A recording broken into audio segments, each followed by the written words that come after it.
Le grand direct des médias. Télédélire. Jean-Marc Morandini. Télédélire avec Benjamin Josse. Bonjour Benjamin. Bonjour Jean-Marc, bonjour tout le monde. Et on commence comme à chaque fois par le résumé de la journée télé d'hier. Et oui Jean-Marc, il est l'heure de mon résumé, un brin malhonnête, je tiens à le dire, de la télé d'hier, le tout avec des vrais morceaux d'émissions dedans. Et on commence avec la matinale de Canal+, hier matin, qui avait un mot gentil pour son concurrent Télématin sur France 2. J'adore l'humour gériatrique. Eh ben, moi aussi j'adore l'humour gériatrique. C'est pour ça que j'adore William Lémergie. Ça va faire plaisir. D'ailleurs, dans Télématin, à 8h17 précise, ce cher William s'est posé la bonne question concernant le dernier album de David Guetta. Il n'est pas nécessaire d'avoir un doctorat en neurologie pour tout comprendre, on est sûr de ça. Ah bah non, il suffit de connaître une vingtaine de mots en anglais, ça suffit.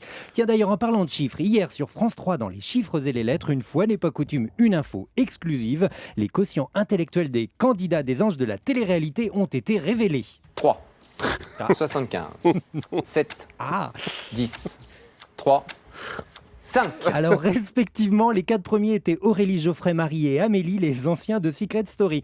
Sur M6 hier, dans 100% Mag, j'ai vu un homme amoureux préparer un beau cadeau à sa femme.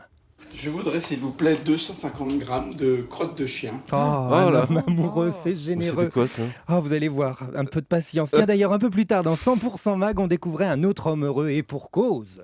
Et le moins que l'on puisse dire, c'est qu'elle a du succès, la zézette de Gaston. Alors, je voudrais rassurer nos auditeurs et auditrices qui viennent d'arriver. Les crottes du chien, c'est une spécialité Ah au oui, chocolat c'est vrai. de Montargis. C'est vrai. Voilà. Et la zézette, c'est un biscuit à la vanille ça, de je la connais ville pas. de Sète. Vous avez goûté? Non, pas encore, quoique. On verra. On aime la gastronomie dans 100% Mag, n'est-ce pas? Et je vous passe le trou du cru, qui est un fromage de Bourgogne. Ah bon? Véridique.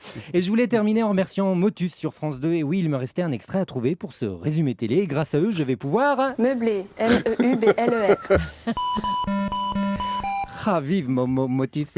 Bon, on passe à l'événement de la soirée d'hier dont tout le monde parle. Hein. Et oui, on était tous devant l'émission, on était heureux de retrouver ces deux personnages pressés d'en découdre et de remettre les choses en ordre. Hier, Daniel et Béatrice étaient de retour dans C'est du propre sur M6. Malheureusement, j'aimerais souligner ce scandale. Les pauvres fées du ménage n'ont eu que 52 minutes de temps de parole, alors que Stéphane Plaza a eu le droit à presque 3h30 de temps d'antenne. Honteux, Et pourtant, de nombreux Français doivent beaucoup à cette émission. C'est du propre, ils y ont appris l'hygiène. C'est donc un programme méritant, tout comme la regrettée Super Nanny qui nous a appris Qui nous a appris à élever nos enfants, vous voulez dire? Non, elle nous a appris qu'il fallait mieux éviter d'en avoir pour vivre paisiblement. Allez, je vous laisse méditer sur cette dernière phrase. À la semaine prochaine. Merci beaucoup, Benjamin Josse.